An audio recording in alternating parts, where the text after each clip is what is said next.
Hey guys, welcome back to another great episode of Conversations That Lead to Greatness. Now, today's topic, we're talking about not letting others' small thinking affect your big thinking. So, let's get into it. This is Conversations That Lead to Greatness.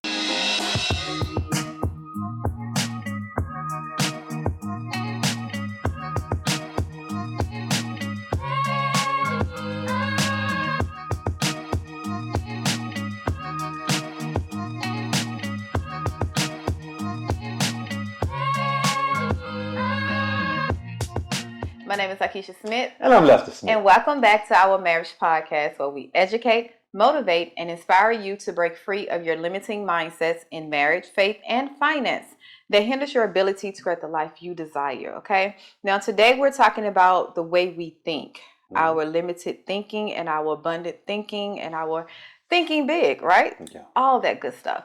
But the thing I want you to do first, if you have not joined our family of like-minded individuals that is tapping into our greatness, go ahead and do so now by subscribing, pressing the subscription button. Is it subscription or subscribe? Pressing the subscribe button down below. And when you press it, you have joined the family. How you gonna ask me a question and then answer it too? Because I wasn't a question per se. Okay. Well, but yeah, guys. So you was really kind of like talking to yourself. There you go. Okay. You know. Praise the Lord. So join the family.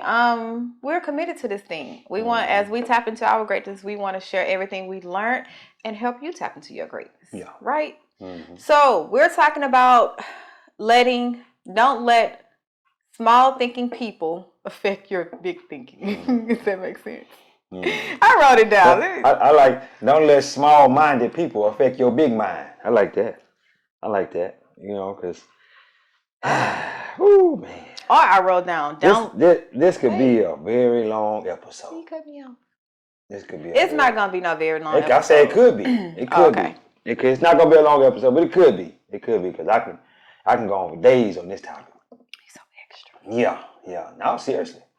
I got so many scenarios, so many stories why I let people small thinking affect my big thinking. Let's go. Let's care to share. Yeah, I share. Care to share. Get you talking today. I go back all the way back to mama. Ooh. You know, when I was a kid. You know, I used to go. My grandmother used to take me to help her clean rich white people's houses. She worked for them, and I would come home and tell mom about the houses that we were in and this and that. Mom was like, you know, that ain't for us. This and that. So, saying that, you have to be very careful what you instill into your kids. Because kids think big. They do. Naturally. Yeah. That's our nature. They come out the womb thinking big. Just as soon as they start talking, I'm going to do this, I'm going to do that. And our 7-year-old, she didn't have like 15 different things she want to be as when she grow up. I'm like, baby, you can be everything you want to be. Now, what if I was one of them parents that just tell her, no, you can't be that. You can't do that. And I remember so many years, the Lord basically spoke to me and told me around 11 or 12 years old, he wanted me in real estate. And I let so many different people talk me out of that. Mainly coworkers. You know, I tell them I want to give me a rental property and this and that. You know, they got to go to talk about, well, my brother-in-law, he you know, they ramshacked this house. They tore his house up and this and that. He had some tenants in there and they just tore it up. Okay, that happened to your brother-in-law. But let me ask you a question. How many houses have you ever rented out? Right. I ain't never had none. Right. So because of what happened to your brother-in-law, you want me to, and I let that happen so many times, so many years, just let that affect, you know, my big thinking.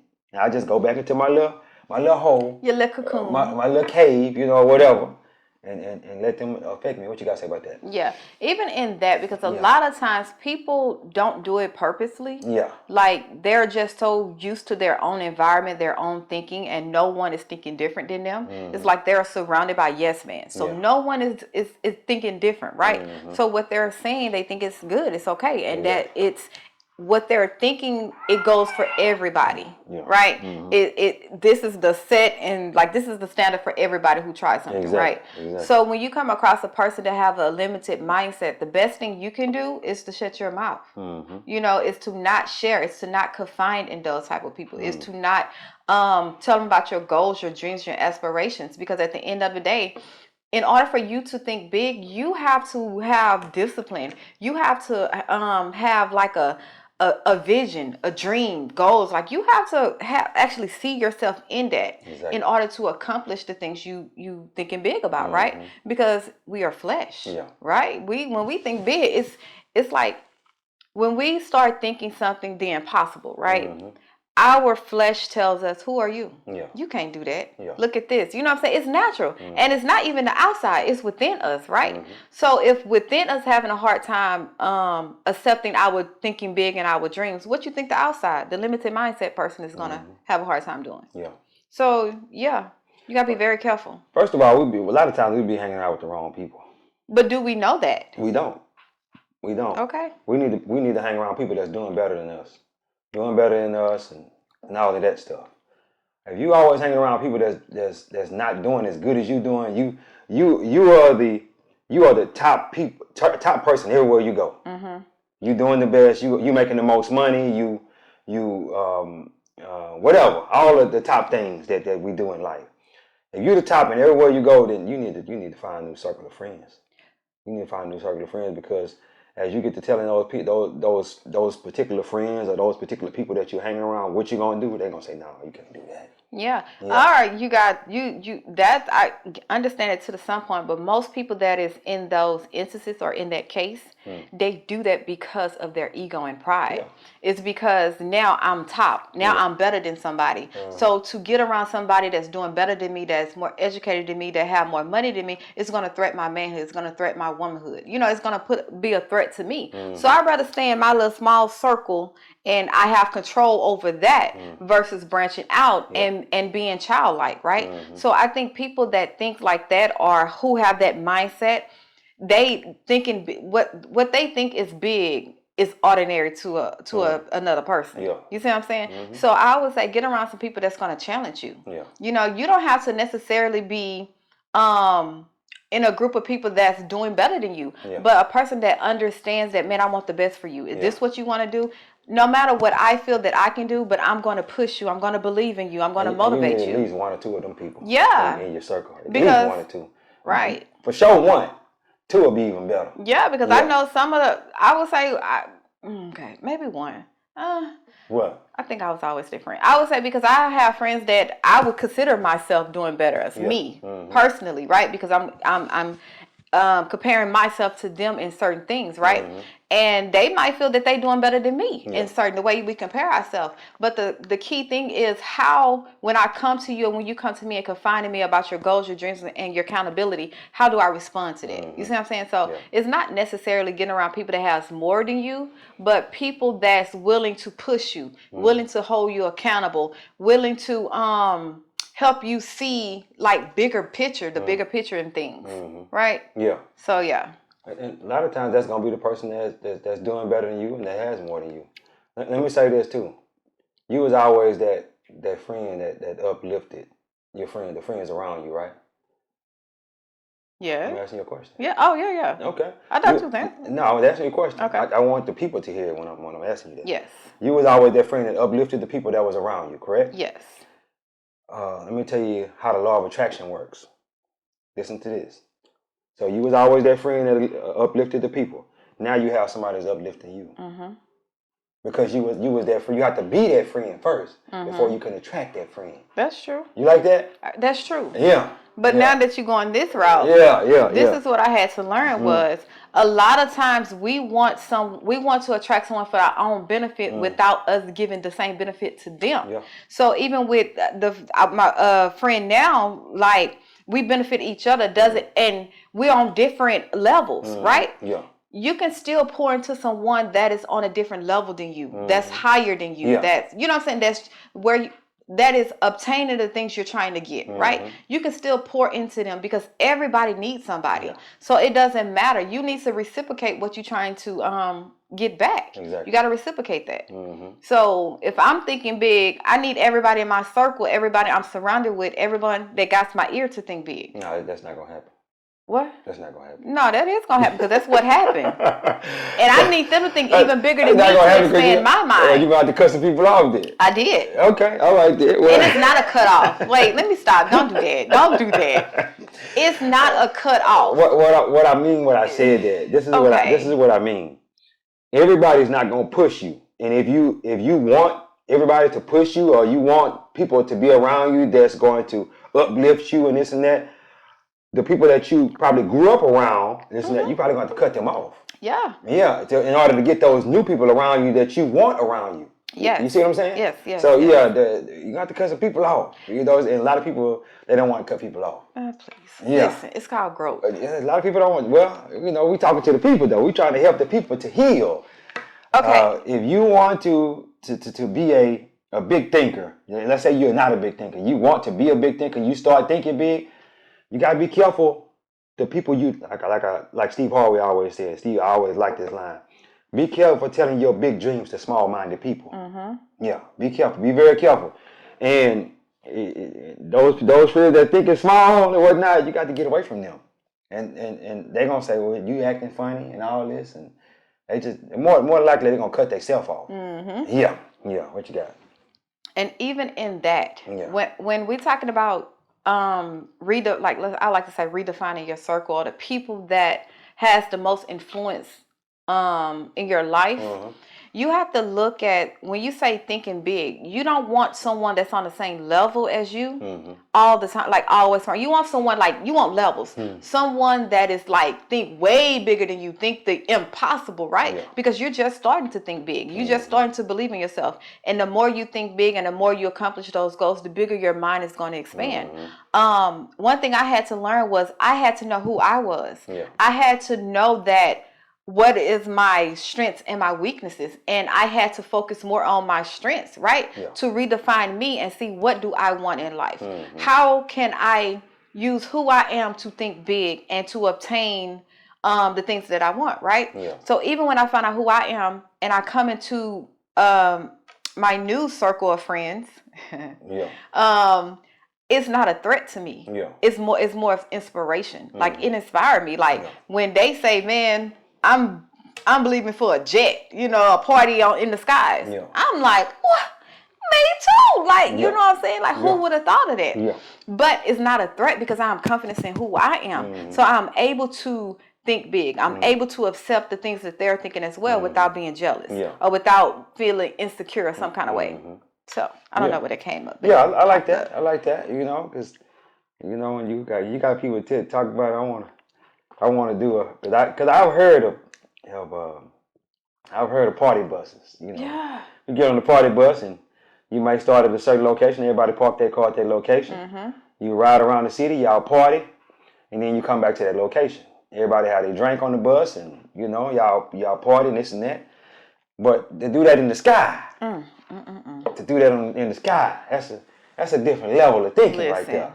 That's a different level of thinking. I welcome it. And I was telling her yesterday, she's like, "No, we just gonna go up in the sky and party in the sky, and then come back to the car." No, we got to go. You got to go fly to somewhere like Miami. Go have lunch and maybe have go to a little club. I'm guessing something of that nature. High end club, not none of them Diddy Bopper clubs and stuff like that. And then come on back to Houston, and do all that in the same day. Yeah. Yeah, have it be like a day party, something of that nature. And then on the way back, you sleep. Right? You ain't got to drive. You ain't got to drive. You got a designated driver for everybody. Yeah, and you got your own. You flying private. That's a different level of thinking. And, everybody, and you go to talking to some certain people like that. They be like, man, who you think you is? Yeah. I ain't never heard nobody did that because you hanging around the wrong people. Do you know how much that's going to cost? Yeah, you hanging around the wrong people. No, I don't, but I'm quite sure you definitely don't know how much it costs. Yeah, exactly. Exactly. I remember that, I remember when we went to Australia. There was a fellow's trip to Australia, and on the way back, I think it was on the way there. The plane, they overbooked the plane. And I ended up getting a seat in first class. Now I'm trying to get back to first class. You understand what I'm saying? Anyway, she never rode in first class, so she don't know the experience. Watching the people pass by you, you're like, yeah, I'm in first class. And you ain't doing it just like to shine on nobody or nothing like that. It's just it's a whole experience. It's a whole experience, and I got to experience that. I think that let me say this. A lot of times the Lord do things and you don't know why he do it. The Lord did that The Lord did that for me. I got the favor of the Lord on my life. The Lord did that so that way I can it opened up my mind how to get back there. Mm-hmm. You understand what I'm saying? And it won't just be me next time. It will be me and her. You understand me? And the kids. And the kids. I don't know about all that. I think we better fly first class when it's just us. No. I don't know about them kids. See, that's that limited thinking. You see that? I don't know about Plain example. Thank you, Holy Spirit, for being an example. Thinking big. Yeah. Small-minded. But no. Listen to this is a perfect example of what I mean when your big thinking might be different for somebody else. Yeah. You see what I'm saying? Mm-hmm. But long as that person is not shunning it down, right? Yeah. Like you just did. No, I don't think that's an example. But if you would have been like, no, it's an example from what I said earlier. If you would have been like, yeah, let's go, let's get it. You see what I'm saying? Like welcomed it and was open to receive. Yeah. Okay. Yeah. So that's why I say somebody in the hood might think getting a Cadillac with the elbow thingies. Yeah. That's big thinking to them. Yeah. But a person that's then did that, been there, done that, and trying to accomplish something else, that might think that's nothing. They need to do better. Yeah. But to them and their environment. Kind of like me. Yes. See, and I like the fact of how I came through the process. I was one of those people that had the nice car with the big rims in the hood. You know what I mean? Beat. Yeah, with the beat. You know, all that kind of stuff. Multiple vehicles in a shotgun house and all that kind of stuff. Peanut butter seats. Yeah, peanut butter seats, all that good stuff. I had all jewelry, Jordans, all that good stuff.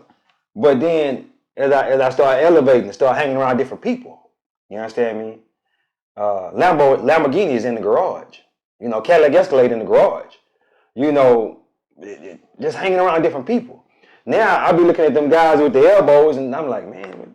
If you could take this and invest that and that and put that. What is that, bro? That's what I'm thinking. Like, what is that, man? I don't see myself riding around in that.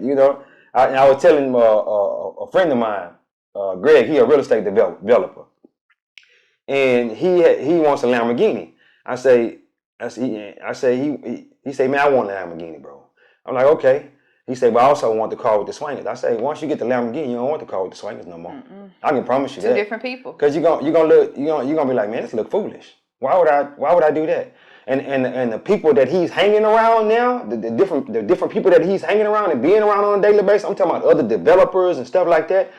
I'm talking about these guys got, millions and millions of dollars, and you're gonna be riding around with are you gonna ride the elbows down into this meeting? Nah, I don't think so. Yeah. I don't think so. So when we talk about thinking big and that, there's levels to growth. Yeah, it is. So you have to be growing in that. Mm-hmm. Like, we're not saying that when you first start, you're going to go from being in a hood to $1 million home, right? It's there stuff to that. But you still have to see yourself in it. You still have to dream it. You still have to think bigger than your environment, your circumference, where you at. Think bigger than that. Yeah. Like, don't just think about what you can accomplish where you at right now. You see what I'm saying? Think about, man, when I would say when I grow up, but when I get myself together, I'ma do this. Yeah.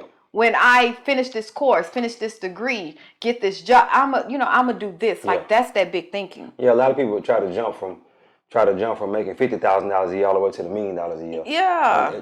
You gotta hit that. It happens, but it's very rare. Yeah. You know what I'm saying? So you might have the NFL player, the NBA player, they might jump, but that's very rare. That's rare, man. And you got the step. You might jump from 50 to 100, from 100 to 200. Step your way up. I'm not saying that it's not possible, because it is possible. If you're big thinking, if you think big enough, you probably can do it. But it's steps to everything. Have you thought about why is it stair steps to everything? Because in my limited view, the stair steps is to protect you from having too much at one time. And what do I mean when I say that? Let's say I was to go from making $50,000 a year to $1 million a year. Every single person, I'm gonna say every. Let me bring that back. Majority of the people that go to the NFL, NBA, people that win the lottery, when they jump from that small income to that big old income, they be back broke in 3 to 4 years, 3 to 5 years. Mm-hmm. So just imagine if they got it gradually, step their way up. They'll appreciate it more once they get there. You understand what I'm saying? So if you got a high percentage, like 80% of people that's losing everything once they just jump up there like that, that's not the way to get it. It's because it's the growth thing. Yeah. You have to grow in every area of your life. Yeah. Like the $50,000 person is totally different from the 75,000. Yeah. To 100,000. Those are different people. Those are different growth levels. Those are different responsibilities, different numbers that you're seeing for as bills you paying, debt you're paying. You see what I'm saying? Different restaurants you go to. Yeah, those different environments, different even the way you dress. Those it's different. It's like you're transforming into another person, right? And that old identity is being left behind.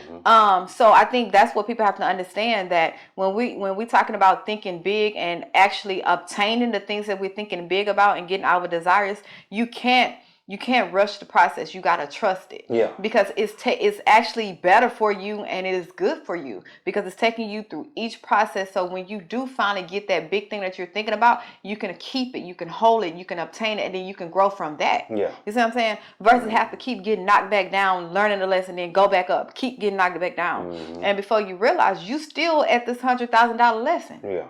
When you could have been at the $1 million. If you would have just took your time and welcome the change, welcome what God has been showing you, welcome like the newness and the uncomfortable feeling that you get when you stepping out. It's a growth process. It's a growth. Yeah. So, and I definitely like that the book The Magic of Thinking Big by David Schwartz. I definitely recommend that you guys check that out. Steve Harvey's always talking about that book. It's a very good book. I've read it multiple times, and it'll definitely open up your mind. It'll open up to your mind to thinking big, because a lot of us don't know we be thinking small. Like we are. This is what a lot of people will do. There's a job. Let's say you making $25,000 a year. There's a job making $100,000 a year, but you'll go apply for the job that's making $50,000 a year, instead of applying for the job that make $100,000 a year. And the person, you might have 10 people that apply for that $50,000 a year job, but out of that 10, maybe one go apply for the $100,000 a year job, and that one end up getting the job. Because they ain't had no competition. Because he ain't had nobody applied for it. Yeah. So a lot of times we be thinking too small. We think our limited thinking hold us to that $50,000 instead of going to get the 100. You know, and that same thing happens in a lot of cases. You robbing yourself. Yeah. You selling yourself short. But I think that also goes back to who you are, knowing the confidence that you carry, the gifts and the weight that God puts on you and put in you. Yeah. It's almost like when I know who I am and I know where God is directing me, I'm going to go for the big thing. I either get it or not. You know what I'm saying? It's not that like that doubt and that fear is not there. And I'm not going to settle for something that's I don't like to say beneath me, but that is less than what I deserve, right? Yeah. So that's why I say it's important to know who you are. Have confidence in your ability. Yeah. But in order for you to do that, you got to redefine it. You got to work on your ability, your strengths. You have to own it. You have to work on it. You have to educate. You have to bring value to whatever place you're going. Even in relationships, jobs, business on, you have to have value in order for you to get the top dollar thing, you know? And I got a mentee of mine. I was talking to him, and he said that he was making about $60,000 a year. And he was looking for another job, making about $75,000. But he's also doing wholesaling, real estate also too. So I say, no, I think you should stay at the job making $60,000 a year. And he say, why? You don't think I should go apply for the job making $75,000? I say, no. I'm going to tell you why. You keep making the 60, and all the time that you have to the side, you keep doing your wholesaling. You keep doing your wholesaling, and when your wholesaling is generating enough money, then you can just walk away from the job altogether. But if you keep trying to go from job to job to job, and then what if that $75,000 job have you working more, then you won't be able to go. If your whole thing is to do real estate, well, why keep jumping from job to job? I need you to stay at this job where you're making 60 at, and all your extra time that you have when you get off of work, you need to be looking at the real estate. Looking at the real estate, learning everything you can learn about real estate. So that way, when you start making enough money on the side in the real estate, you can just leave the job altogether. I say, but right now you have an employee mindset. And we're trying to change you from an employee mindset to an entrepreneur mindset. Yeah. Because a lot of times we chase dollars instead of purpose, instead of dreams. Yeah. So we think if we obtain more money, it's going to help us fulfill our dreams, not knowing that being an employee is a trap. Yeah. It's I'm gonna throw more money at you just enough so you can forget about your dreams, just enough so you can forget about your thinking big. Yeah. I need you to work for me to accomplish my big dreams. You see what I'm saying? Yeah. So when even in that situation, this is what I wrote down. Yeah. Don't let the social norm affect your big thinking, because a lot of times we think if we jump from $50,000 to 75, oh, that's good. Yeah. But then before you know it, you get comfortable, Yeah. right? And now you forgot that grind and that hustle is not there no more because you made an increase of $25,000. Yeah. Right? So it's almost like the social norm said, man, that's good, that's good, that's good. But your dreams is bigger than that. If your dream or your big thinking is to become investor. Yeah. Right? Yeah. How you gonna do that? Exactly. And his big dream is to open up a coffee shop. He wants Exactly. a coffee shop. So why would you go to another job? Exactly. Making more money. You need to stay right here at this job. Well, you have that freedom to work on that. Yeah, to work on your side your hustle. dreams. And then, because one deal can bring him $60,000 in real estate. One deal. So you can take that, when you make that one deal or two deals or three deals or however many you need to open your coffee shop, take that money and then put it into your coffee shop. Exactly. Yeah. Like, he's 24 years old, so. But even making 50 at 24 is good. 60. 60? Yeah, he's 24 years old. He just, that's all he did since he was little. I mean, since he started working as being an employee. Yeah. So it's a little, but I want to get him out of that before got some years under that belt. Because I stayed there for a long time. You know what I mean? I was even though I had an employee mindset, I was still doing my thing on the side. Yeah. You know what I mean? So, and I don't want him to get caught up in that, being an employee for 20, 30, 40 years. You know what I mean? And still just dreaming big. Yeah, still dreaming big. He's still dreaming. But nothing. Yeah, ain't accomplishing nothing. You know what I mean? Yeah. Now, don't get us wrong. Yeah. Ain't nothing wrong about being an employee if that's what you want to do. No. If that's what you want to do. Exactly. If that is your dream. Yeah. Okay? Yeah. We're talking about people that know that, man, I'm not meant to work for nobody else. Exactly. Like, I'm not meant to work for nobody. Yeah. Yeah, no. I work for him. Yeah. And God. Them the only two bosses I can deal with right now. That's it. Yeah. Yeah. So and me as a man, I never wanted my wife to work for anybody else. I never want, even when she went to nursing school and she failed out. You ain't gotta say all that. I was sad. I was sad on the outside, but I was kind of happy on the inside. I think he was sad because we wasted all that money. Yeah, we wasted quite a bit of money. That's why he was sad. I'm trying to find out, what she want to do, what she want to do with her life and whatnot. And we put a bunch of money in that. You know what I mean? So I'm like, man, I'm sad on the outside, but I'm happy because I didn't want her to working for no other man anyway. Because y'all, as females, if you're a female watching this, you already know how hard it is to work for somebody else as a man. And fellas, if you're looking at your wife going out every day and working for another man, and another man telling, this is the thing I don't like. When a woman go and do everything that her boss tells her to do, but then when she come home, the man can't get her to do nothing. She's too tired. She's too tired. So this other man that made her tired all day long, and then, it could be a woman. A woman too. Majority of the time it's a man. This other man that made her tired all day long, now she don't have no time for you when she get home. So I never wanted that for my wife. She'll tell you. I told her in the beginning, you don't have to work. You don't have to work. All you gotta do is keep the house clean, keep my clothes clean, cook, and this and that nature. Take care of the home. Take care of the house and go to the gym and work out, because I don't want you to be around here just 300 pounds. But, and I told her that. But she said, I want to be independent, IND. Yeah, she want to be independent. I said, okay, go ahead, I'll be independent. And then when that didn't work out, I say, well, what you want? I was always trying to make her happy. And I say, well, what you want to do? She said, well, I want to open up my own hair salon. hair salon. And she went down there and opened up her own hair salon. She was thinking big on that too. I said, we could be like the House of Brown. Well, we just rent out the chairs and this and that. Remember I told you that? Mm-hmm. Now I wish we would have went that route instead of the route that you went. It wouldn't have worked because we had another child. This is what I'm saying. If we would have had the shop because the House of Brown had like 30 chairs or something like that. You would have been working in the shop, but you would have still been renting out all those chairs. So whenever it was time for you to step back into your femininity, you could have just rented your chair out and left the shop. Well, all my chairs was rented out. I had 4 chairs, 5 chairs. No, but it wasn't our building though. That's what you're saying. Yeah, I'm talking about our own building where we just rent the chairs out. You know I got you. Yeah. Okay, yeah. And then when it was time for her to just step back, and she wanted to leave, she could just leave and come on home, and the chairs would still be rented out. Well, even in that, as a salon owner, even in if someone was to leave that chair, and I gotta come up with that bill. Like I gotta come up with that money. Well, the money's gonna be made, even if like let's say like the House of Brown, they got 30 chairs. I'm pretty sure the money's made with 15 chairs being rented.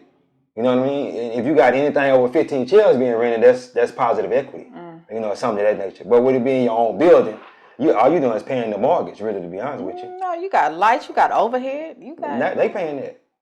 Baby, how much? So y'all, I don't know how he think how much the average cost of a chair in a salon. I don't know how much you think. How much you think it is a week? $150. Oh, that's kind of cheap. How much is it? That's probably on the low end. The low end is like $125. On the high end, it's like $250. Okay. If you section it off into a suite, what we was thinking about doing the suite, that's $250. That's $250 a week. $250, $275. Yeah. So $250. That's $1,000 a month. Per chair. Per person. Per chair. Yeah, and the mortgage probably will be about $4 or $5 grand on a building that size. You got insurance and all that stuff. But we ain't in there no more. God has already closed that door. That door, huh? That door, not door. That door. That door has been closed. Yeah. And I think big. Yeah. I thought big. You thinking big? I thought myself out of that. Okay, the slave. That wasn't me. Yeah. I had to, Yeah, slaving for $1. Yeah, I don't like slaving for $1. Now put some zeros behind it. You might have my ear. Yeah. But now I'm teaching her ways where she can make money just sitting at the house, just on her phone, just trading options or something of that nature. You know what I mean? It's like passive income. Passive, it ain't really passive. I'm saying with the other businesses, that's passive. Yeah. Just be on the phone. Yeah, just be on the phone. You got to be sitting there behind those chairs, standing there for 12, 13 hours on a Saturday. But most people do that because they have a passion. I had a passion. That's why I opened the salon. Then my passion outweighed my kids outweighed my passion. Yeah. Once we had kids, that closed their door. Yeah. So I like that. I'm fine with that. I like that. You wanted to have kids. This is the result of it. I'm cool with it. I know. I'm just saying. I was always trying to get you to do that. Yeah, just be a stay-at-home mom. Why not? You should have made me a mom sooner. Maybe we would have saved ourselves all that money. I wasn't ready for that. I'm just saying. I wasn't ready. One thing I realized that, as a follower of Christ, when you make mistakes like that and stuff like that, the Lord will give it back to you. Oh yeah. Because everything is all for the good, right? It wasn't a mistake. I learned in that. Yeah, I learned that I was not meant to be cut out for that in the nursing field, and in the medical field.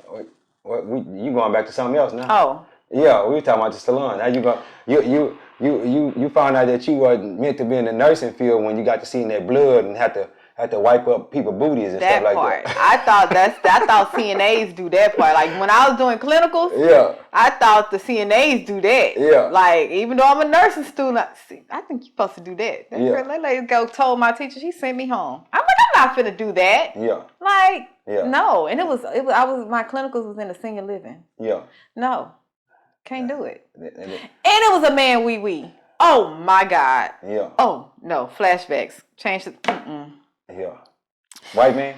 No. Okay. He was black. One of us, yes. Yeah. And he pissed everywhere. Like it was just rolling out the room. Why you gotta say it like that? That's just how I knew. Yeah. Like it wasn't that much money in the world to make me stay there. Yeah. So you sabotaged your own career. I don't think it was. I actually tried. I didn't sabotage. I actually gave my best. You sabotaged your own career because you didn't want to deal with that. Because I hate failing. So I gave my best. Yeah. Okay. Right. I wasn't sad that I flunked out or like that I didn't pass. Yeah. I was sad that I failed my husband. Yeah. Because he was believing in me. Well, I was. Because, and I asked you, I said, what you want to do? You said, I want to go nursing school. I'm like, okay, well, I don't know how we're going to pay for this. The Lord going to have to work something out. But we're going to get it done, though. And we got it done. And, yeah. But that's neither here nor there. Thinking big, guys. Think big. Yeah, think big. Don't let people that have a limited mindset hold you to their experience or their way of thinking. Don't let them hold you back. Yeah. You think big, you dream big. Yeah. And you go after. Don't just be around thinking big and just talking. Yeah. Actually align your life up, line your habits, your routine up with that to accomplish it. Yeah. Because nothing worse than a person that's talking. Yeah. Man, I'm gonna do this, I'm gonna do that. 5 years later. Still I'm gonna do this, I'm gonna do that. Still in the same place they was 5 years ago. Yeah, don't just be a talker, man. Yeah. Put that to action. Yeah. Put your faith to work. Yep. Believe the unbelievable, receive the impossible because it's doable. Believe the unbelievable, receive the impossible because it's doable. Yeah. Thinking big. Yeah. Put your faith to work. Put your faith to work, man. Put your faith in it. Give God a job. You took my thing. I was finna. Give him a job. Give God a job. Tell God what you want. The desires of your heart. Give him a job. Say, Lord, this is the desire of my heart right here. We want to open up a senior living facility. We can't do that in our own strength. That's thinking big. 500 units. So, and if you out there and you looking for somewhere to park your little money, come see me. Holler at a player when you see him. Yeah, holler at me. You know that religion thing came up. What's that? When they say, tell God what you want. And it was easy for you to say, well, if it's your will, God. Yeah. Now, we are so afraid to tell God what we want when the Bible strictly said, like, God, the Lord is my shepherd, I shall not want, meaning I lack nothing. Exactly. So the things that he put in my heart, that's a want, right? And I have the right to come and ask him for that. Yeah. I don't have to say, God, if it's your will. Is it his will? If I ask him for it and he put it in my heart? Yeah. That's what I had to talk to myself. John 15 verse 7 says, if you remain in me and my words remain in you, ask whatever you wish and it will be done for you. John 15 verse 7. Yeah, so don't. Mark 9 verse 23, everything is possible for one who believes. Thinking big. Mark 11 verse 24, whatever you ask for in prayer, believe that you have received it and it will be yours. So, all throughout the Bible, it tells us to think big. But, and Jesus told the disciples, unless you come like a little child, you will not see the kingdom of heaven. You will not inherit the kingdom of heaven unless you come like a little child. And the reason he told them that is because they limited thinking. Yeah. A child just think big. I want this. I want to do that. They don't see no limitations. They don't see no limitations. They come out the womb thinking like that. But guess what happens? As adults, we tell them they can't do this. We tell them they can't do that. And this and that. And by the time they're grown, all that went out the window. All that big thinking went out the window. Yeah. He said, unless you come like a little child, you will not see the kingdom of heaven. But guys, don't forget to like, share, and subscribe. We love making these episodes. And if you love making these episodes, don't forget to like, share, and subscribe. That part. That's what we need you to do. We need you to help us out. We're trying to reach 1 million subscribers. Ooh, big thinking, huh? I thought you could say 1,000. You like that?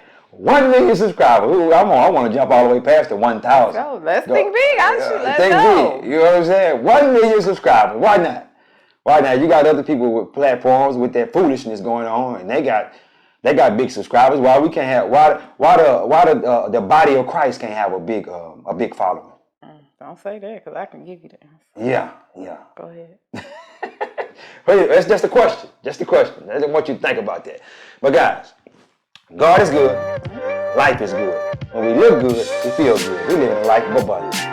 Peace. Bye, guys.